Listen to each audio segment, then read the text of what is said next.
জীৱনত সমস্যা যিমানেই নাথাকক কিয় চিন্তা কৰিলে বাঢ়ি যাব, চুপ থাকিলে কমি যাব, ধৈৰ্য ৰাখিলে শেষ হৈ যাব আৰু ভগৱানৰ ওপৰত বিশ্বাস ৰাখিলে সেয়া সুখলৈ পৰিৱৰ্তন হৈ যাব।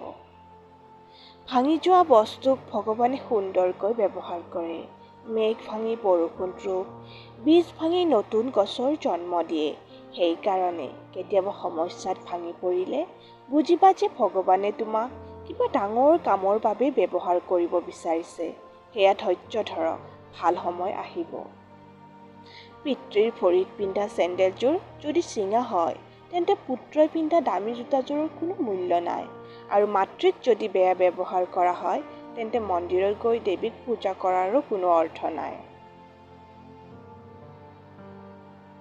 জীৱন, যাক ভাল বন্ধু বুলি ভাবিবা, সিয়ে আকৌ প্ৰতাৰণা কৰিব। যাক সঁচাকৈ ভাল পাবা, তেওঁ অৱহেলা কৰিব। আৰু যাকেই তুমি সকলোতকৈ বেছি বিশ্বাস কৰিবা, সিয়ে তোমাৰ বিশ্বাস ভাঙিব। সুখী হোৱাৰ উপায়, আনৰ মতে কৰিব বাদ দিয়ক। সদায় হাঁহি থাকিবলৈ শিকক।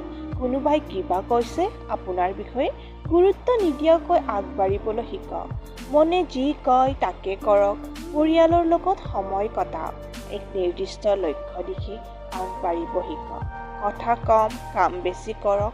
পৰিস্থিতিৰ লগত যুঁজিবলৈ শিকক। আনক ঠগি নাভাবিবা যে তুমি জিকি গলা বা তুমি বহুত টেঙৰ, আনজন অকৰা। মনত ৰাখিবা, বিশ্বাসৰ মৰ্যাদা ৰাখিবা। নোৱাৰাটোৱেই জীৱনৰ ডাঙৰ পৰাজয়। জীৱন হেৰাই যায় মৃত্যুৰ ওচৰত, সুখ হেৰাই যায় দুখৰ ওচৰত, ভালপোৱা হেৰাই যায় অভিনয়ৰ ওচৰত, বন্ধুত্ব হেৰাই যায় স্বাৰ্থ অহংকাৰৰ ওচৰত। যদি আপোনাৰ মোৰ এই ভিডিঅ'টো ভাল লাগিছে, তেনেহ'লে শ্বেয়াৰ, লাইক এণ্ড ছাবস্ক্ৰাইব কৰি দিব। ধন্যবাদ।